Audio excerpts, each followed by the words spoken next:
Assalamualaikum warahmatullahi wabarakatuh. Nama saya Sarifudin, nomor induk mahasiswa 17 14 2017 5. Oke. Saya di sini akan menjawab pertanyaan-pertanyaan dari dosen pengampu mata kuliah Sistem Pengawasan Perbankan Syariah. Pertanyaan pertama yaitu sebutkan Undang-Undang Perbankan Syariah dan jelaskan pengertian bank syariah. Undang-Undang Perbankan Syariah yaitu Undang-Undang Nomor 21 Tahun 2008. Pengertian bank syariah. Bank syariah adalah bank yang menjalankan kegiatan usahanya berdasarkan prinsip syariah atau prinsip atau hukum Islam yang sesuai dengan Majelis Fatwa Majelis Ulama Indonesia. Bank syariah tidak boleh mengandung unsur gharar, maisir, riba, zolim, dan hal-hal yang melanggar atau di luar syariat Islam. Pertanyaan yang kedua yaitu jelaskan peran Bank Sentral Bank Indonesia yang Anda ketahui terhadap pemerintah. Antara lain, menetapkan kebijakan moneter sebagai pengendali dan lalu lintas uang, sebagai pengendali perekonomian di Indonesia, serta mengontrol nilai harga. Oke, pertanyaan yang ketiga itu banyak, jadi ambil poin intinya. COVID-19 berimbas kepada perbankan syariah yang ada di Indonesia. Imbasnya itu apa gitu? Terus paparkan data kondisi bank syariah di Indonesia pada saat ini yang dilanda musibah COVID-19. Oke. Saya ambil contoh di BNI Syariah. Jadi imbas dari COVID-19 ini terhadap BNI Syariah antara lain pembiayaan di BNI Syariah pada 2 bulan awal di 2020 itu masih di bawah target, yaitu kisaran 9%. Oke, pertanyaan selanjutnya itu jelaskan menurut Anda tindakan apa yang seharusnya dilakukan oleh perbankan syariah dalam rangka membantu pemerintah menanggulangi masalah COVID-19, serta bagaimanakah peran dari sebuah sistem pengawasan perbankan syariah dalam menangani atau menanggapi permasalahan ini. Nah, saya membaca situs-situs online gitu ya, entah itu jurnal atau berita gitu. Industri perbankan syariah itu akan mengeluarkan opsi restrukturisasi terhadap debitur yang terdampak corona.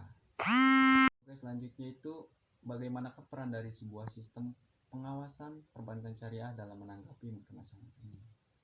Jadi menurut saya Dewan Pengawas Syariah itu harus lebih jeli di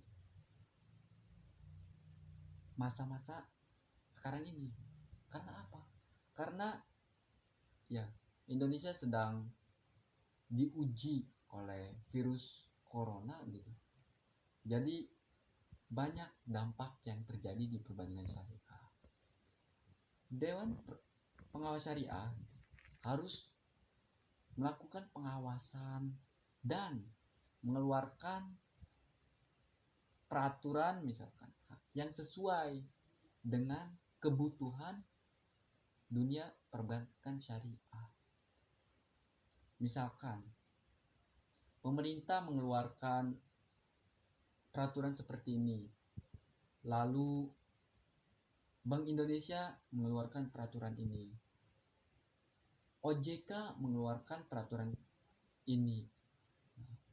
Seorang DPS harus mengambil peraturan-peraturan mana yang akan dilakukan oleh perbankan syariah agar perbankan syariah tersebut selalu stabil gitu. Terus misalkan banyak atau ada beberapa pegawai dan nasabah memanfaatkan situasi ini sebagai penyimpangan. Contohnya misalkan ini mah pegawai ini misalkan melakukan penyimpangan ini, memanipulasi data misalkan. Ini mah terdampak corona misalkan. Terus dikurangin aja misalkan apanya gitu. Misalkan ini mah. Terus misalkan nasabahnya yang melakukan penyimpangan. Nasabahnya ini melakukan manipulasi data gitu, atau data yang tidak sesuai. Karena apa? Karena memanfaatkan situasi ini. Mungkin pikir nasabah tersebut, nah perbankan syariah ini lagi goyang nih, gitu, goyah gitu, tidak fokus nih gitu. Nah, di situ perlu sistem pengawasan perbankan syariah yang baik dengan merujuk terhadap prinsip kehati-hatian. Nah, oke. Yang membaca gitu, terutama saya gitu. Semoga video ini menambah wawasan kita semua gitu. Jika salah, tolong jangan laporkan ke polisi karena saya takut gitu. Jika ada kata-kata yang benar datangnya dari Allah, jika ada kata-kata yang salah itu datangnya dari pribadi saya mohon maaf lahir dan batin. Semoga Indonesia terus maju dan perbankan syariah di Indonesia terus jaya.